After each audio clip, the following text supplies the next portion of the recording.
काल हिंदुहृदय सम्राट शिवसेना प्रमुख बाळासाहेब ठाकरे यांचं जन्मशताब्दी वर्ष सुरू झालं 23 जानेवारी आणि त्या पहिल्या सोहळ्याला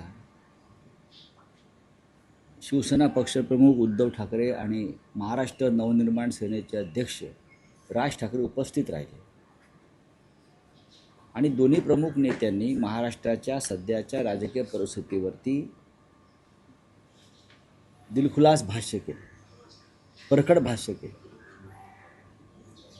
आणि दोघांच्याही विचारांची दिशा एकच होती की महाराष्ट्राचं राजकारण हे शिशारी आणणारं झालेलं आहे.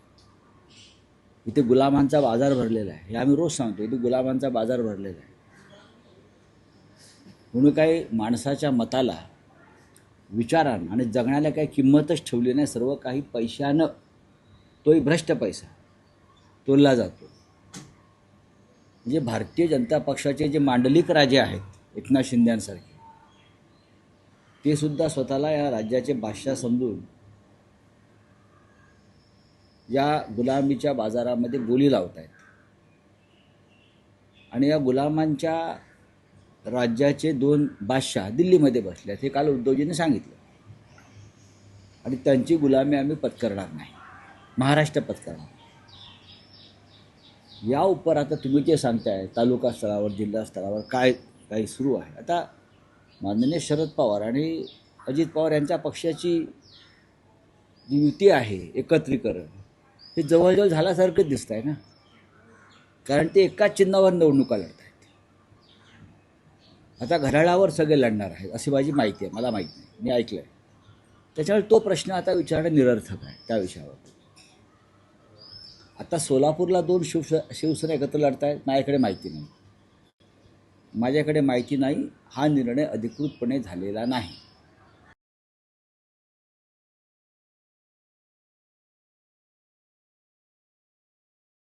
माझ्याकडे माहिती नाही आणि ते घेतील अशा प्रकारचा निर्णय असं मला वाटत नाही. पण राज्यात आमदार दिलीप सोपल सोलापूरचे आमदार आहेत दिलीप सोपल, त्यांनी अधिकृतरित्या पोस्ट मला माहीत नाही, माझ्याकडे माहिती नाही, माझ्याकडे माहिती नाही.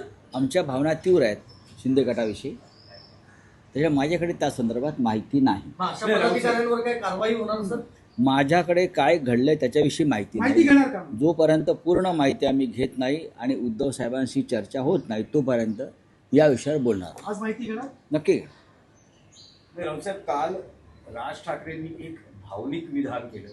त्यांचं असं म्हणणं होतं की शिवसेना पक्ष सोडणं हे मला घर सोडण्यासारखं होतं आणि गेल्या 20 वर्षात जे काही घडलेलं आहे, मलाही माझ्या चुका समजलेल्या आहेत, उद्धव ठाकरेंनाही समजलेल्या आहेत आणि आता हे सगळं सोडून द्यायला. तर जसं पवार कुटुंब एक कुटुंब म्हणून एकत्र आहे आणि पक्ष म्हणूनही एकत्र येते, तसं ठाकरे बंधूंच्या बाबतीत काही घडू शकतं. पक्ष म्हणून आम्ही एकत्र आलो ना, तुमचा प्रश्न चुकीचा आहे. त्यांचं जे 3रं वाक्य आहे ते अत्यंत महत्त्वाचं आहे, 3rd स्टेटमेंट, की आता आम्ही सगळं विसरून एकत्र आलेलो आहोत, सगळं विसरायला पाहिजे महाराष्ट्रासाठी. त्यातलं हेच वाक्य महत्त्वाचं आहे आणि याच भावना महत्त्वाच्या आहेत दोघांच्या वतीनं. आता कशाला प्रश्न विचार, नका विचार. तुम्ही राष्ट्रवादी काँग्रेसबद्दल बोलताय. आता शरद पवार महाविकास आघाडीकडे नसतील, कारण तुमचा असा ऊग आहे की दोन्ही राष्ट्रवादी एकत्र झाले आहेत किंवा असं दिसतंय.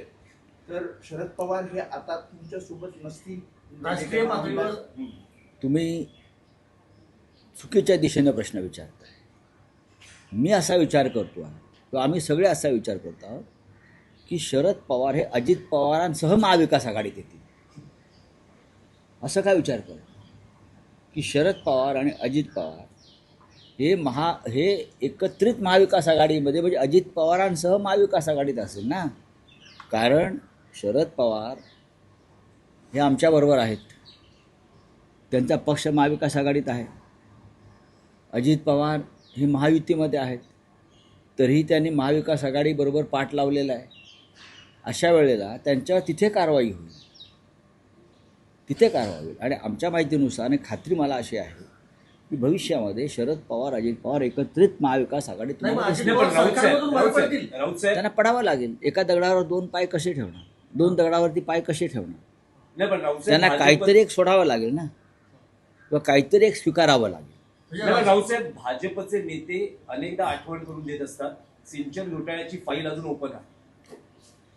बघा, मेलं मेंढरू आगीला भीत नाही. तुम्ही त्यांना एकदा क्लीन चिट दिली आहे ना, तुम्ही एकदा क्लीन चिट दिली आहे या सगळ्या घोटाळ्यात. स्वतः प्रधानमंत्र्यांनी गर्जना करून पण ते सरकारमध्ये आले. आता कोणत्या तोंडाने तुम्ही त्यांची फाईल ओपन करणार आहात? त्या फाईलमध्ये काय आहे की नुसता डरकाळ्या फोडताय पोकळ? छगन भुजबळ यांच्या विरोधामध्ये किती बोंबा मारल्या, ती पहिली केस आहे. छगन भुजबळ 2.5 वर्ष जेलमध्ये राहिले, आमच्यासारखे लोकही राहिले. पण आज भुजबळच्या सर्व प्रकरणामध्ये ईडीपासून EOWपर्यंत त्यांना निर्दोष असल्याचा निकाल दिला. याबद्दल या राज्याच्या गृह खात्यानं आणि ईडीनं प्रायश्चित घेतलं पाहिजे. नाही पण राऊत साहेब भुजबळांचं मंत्रिपद जे आहे ते त्यांना भाजपच्या पक्षश्रेष्ठींनी दिलं असं तुम्ही वारंवार सांगता. दिलाय ना, म्हणून म्हणजे ते निर्दोष आहेत असं त्यांना वाटतंय. म्हणजे मनाने भुजबळ भाजप बरोबर आहे. या क्षणी जोपर्यंत भाजपकडे सत्ता आहे तोपर्यंत सगळे मनानं तनानं धनानं भाजपबरोबरच राहणं. ज्या क्षणी ही सत्ता पालट होईल त्या क्षणी ही मनं बदलतील आणि मग मनानं तनानं धनानं ते आमच्याबरोबर असतात. अजित पवारांची राष्ट्रवादी फुटू शकते भविष्यात. अजित पवार त्यांच्या पक्षासह आज शरद पवार साहेबांबरोबर युती करतायत. म्हणजे त्यांचं मन कुठे आहे? त्यांचं मन त्यांचं मूळ कुटुंबाकडे आहे, बरोबर ना? त्याच्यामुळे अख्खं कुटुंब महाविकास आघाडीत सामील होईल. रावसाहेब कालच्या भाषणामध्ये राज ठाकरेंनी एक महत्त्वाचं विधान केलं, त्याच्याकडे तुम्ही कसं पाहता? विधान असं आहे की माझ्या डॉक्टरांच्या औषधाने उद्धव बरे झाले पण मला गुण आला नाही, डॉक्टरांनी पक्ष बदलला का? राज ठाकरे हे एक व्यंगचित्रकार आहेत, बरोबर? या व्यंगचित्रकाराचे फटकारे आहेत. फार सहज सोपं बोलले ना ते. माझ्या समोरची गोष्ट आहे. त्या काळामध्ये माननीय उद्धव ठाकरे यांना प्रचंड प्रमाणात खोकला झाला आणि तो थांबत नव्हता. अनेक औषधं झाली. आम्ही एकत्रच गाडीमध्ये होतो तिघे. तेव्हा राजसाहेबांनी त्यांना म्हणालो की माझे एक डॉक्टर यादव आहे, ते डॉक्टर यादव मलाही माहिती आहे, मी त्यांचं औषध घेतो अनेकदा शिवाजी पार्कचे. आणि तिथेसुद्धा मला त्या डॉक्टरांकडे सन्माननीय श्रीकांत ठाकरे यांनीच इंट्रोड्यूस केलं होतं. तर ते असं म्हणाले डॉक्टर यादवचं औषध आहे, ताबडतोब घसा मोकळा होईल. आणि त्यांनी स्वतः राजसाहेबांनी ते औषध मागवलं, स्वतः त्यांच्याकडे औषध सुपूर्द केलं आणि पुढले 3-4 दिवस ते औषध घेतात की नाही, उद्धव ठाकरे कशा प्रकारे घेत आहेत आणि त्या औषधाचा काय परिणाम आहे झालेला हे ते स्वतः माहिती घेत होते. पण जेव्हा तोच आजार राज ठाकरेंना झाला खोकल्याचा, तेव्हा ते यादवांचं औषध त्यांना लागू पडत नाही. मी जेव्हा एकदा फोन केला त्यांना, ते म्हटलं अरे तुमचा अजून घसा बसलेला दिसतोय, तुम्हाला यादव फळलेले दिसत नाहीत. तेव्हा ते गमतीने म्हणाले बहुतेक डॉक्टरने पक्षांतर केलं. नाही, पण मग राऊत साहेब राजकीय त्यातला विश्लेषकांकडे राजकीय अशी चर्चा आहे की राजकीय निवडणुकांच्या निकालासंदर्भातले ते एक सांकेतिक विधान त्यांची की जे असा विचार करतायत त्यांनी स्वतःला विश्लेषक म्हणू नये. नाही राऊत साहेब राज ठाकरेंच्या भाषणाचा फायदा उद्धव ठाकरेंना झाला असा त्यातला एक राजकीय विश्लेषणाचा हे जातोय. नक्कीच भाषणाचा काय, तुम्ही एकटं भाषण काय करून बसलात? राज ठाकरेंना राज फायदा झाला. ठाकरे आणि उद्धव ठाकरे एकत्र आल्याचा फायदा शिवसेनेला नक्की झालेला आहे.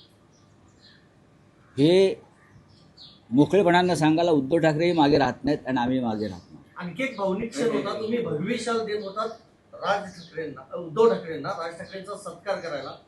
थेट राज ठाकरेंनीच सत्कार केला उद्धव ठाकरेंचा. शेवटी ते आता बोललो ना प्रीतिसंगम आणि त्या प्रीतिसंगमामुळे समोर भीतिसंगम निर्माण झाला आहे. हे होतच राहिले यापुढे. नाही पण राऊत साहेब महापौर पदाची निवडणूक पुढे ढकलली गेली आहे. 2 पक्षांची म्हणजे भाजप आणि शिवसेना शिंदे यांची अजूनही गट नोंदणी होत नाही. बहुतेक ती घटस्थापनेपर्यंत पुढे जाऊ शकते, कारण ते काय दोघांमधलं काय जुळत नाही आहे. शिंदे रुसून बसलेले आहेत आणि रुसून बसलेल्या सुनबाई ज्या आहेत त्या सारख्या दिल्लीत फेऱ्या मारत आहेत आणि दिल्लीचे सासरेही ऐकायला तयार नाहीत. हां, त्याच्यामुळे त्या नववधूची फार अडचण झालेली आहे. करे तो क्या करे, हा इज्जत का सवाल आहे. बाळासाहेबांचं जन्मशताब्दी वर्ष आहे, बोलून ते गेलो आमचा महापौर होणार. पण भारतीय जनता पक्ष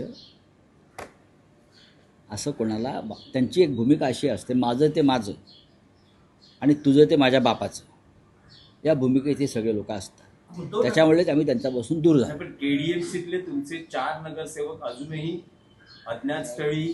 आता यात काय नवीन राहिलं आहे का? हो, पण गेले तुम्ही गुन्हा- 4 दिवस गुन्हा हाच प्रश्न, नोंदवला. मिसिंगचा गुन्हा, बेपत्ता लापत्ता, त्यांच्यात आम्ही पोस्टर लावणार ना. यांना कोणी पाहिलं आहे का? त्यांचे पोस्टर अख्ख्या कल्याण डोंबिवलीत लावू, महापालिकेत लावू, सभागृहात लावू, कल्याण डोंबिवलीच्या भाजपच्या कार्यालयात चिटकवू, शिंदेच्या कार्यालयात चिटकवू, मिसिंग म्हणून, मिसिंग पर्सन. आणि मग मिसिंग पर्सन ब्युरो नावाचा जो एक क्राईमचा रेकॉर्ड आहे त्यात त्या चौघांची नावं येतील. उद्धव ठाकरे जर मुख्यमंत्री झाले नसते आणि आदित्य ठाकरे त्यांचा मुलगा जर मंत्री झाला नसता तर शिवसेना फुटली नसती, असं रामदास कदम यांनी म्हटलं. रामदास कदम यांच्या वक्तव्याकडे त्यांचा पक्षही फार लक्ष देत नाही अशी माझी माहिती आहे. ते स्वतः अनेक काळ उद्धव ठाकरे यांच्या मंत्रिमंडळात होते, शिवसेनेच्या मंत्रिमंडळात होते. त्यांनी कृतज्ञ असायला पाहिजे, ठाकरे कुटुंबाविषयी कृतज्ञ असायला पाहिजे. राऊत साहेब, लग्न एकाशी आणि प्रेम दुसऱ्याशी, तर लग्न कसं टिकेल असं टीकास्त्र ठाकरे बंधूंवरती वंचितचे अध्यक्ष प्रकाश आंबेडकर यांनी डागलेलं आहे. ते खूप महान आहेत, आंबेडकरांचे नातू आहेत, आम्ही त्यांना नमस्कार करतो. राऊत साहेब, चला, हिंदी. अकोल्यामध्ये राऊत साहेब, हिंदी में क्या है? राऊत साहेब, चंद्रपूरमध्ये हिंदी में क्या है? ठाकरे गुट को शिंदे गुट के पदाधिकारी सपोर्ट करते हुए नजर आ रहे हैं। कहाँ? नहीं, मेरे पास कोई जानकारी नहीं. चलो, छगन भुजबल को क्लीन चिट मिली है, इसका पर क्या कहना है? काफी देखिए, छगन भुजबल जी ये देश का पहला केस था. एक कैबिनेट मंत्री को महाराष्ट्र में, एक कैबिनेट मंत्री को एक झूठे मुकदमे में फंसाकर ईडी यूडब्ल्यू ने अरेस्ट किया और 2.5 साल तक उनको जेल में रखा, उनको यातनाएं दी. हाँ, वो चिल्लाते रहे कि मैं निर्दोष हूँ. महाराष्ट्र सदन घोटाला, करेक्ट. अब महाराष्ट्र सदन भी दिल्ली में खड़ा है. छगन भुजबल जिनके ऊपर बीजेपी ने एक कार्रवाई की, उनको बीजेपी ने मंत्री बनाया है और ईडी ने उनको बाइज्जत छोड़ दिया है, निर्दोष, कोई गुनाह नहीं आपका. तो उनके ज़िंदगी के जो 2.5 साल है, तो जेल में गए, यातनाएं मिली, उसकी भरपाई कौन करेगा? बीजेपी करेगी, मोदी करेंगे, अमित शाह करेंगे, फडणवीस करेंगे. आज चक्की पीसने के लिए उनको भेजा और फिर अजीत पवार को भी चक्की पीसिंग भुजबल के बाजू के लॉकअप में. तो अजीत पवार भी आपके कैबिनेट में है. तो ये ढोंग आपने जो बनाया था करप्शन के खिलाफ लड़ने का, सबसे मोस्ट करप्टेड पार्टी अगर कोई होगी इस देश में तो ये भारतीय जनता पार्टी है. आप भुजबल छूट गए हैं तो ईडी ने और महाराष्ट्र के गृह मंत्रालय ने भुजबल से माफ़ी मांगनी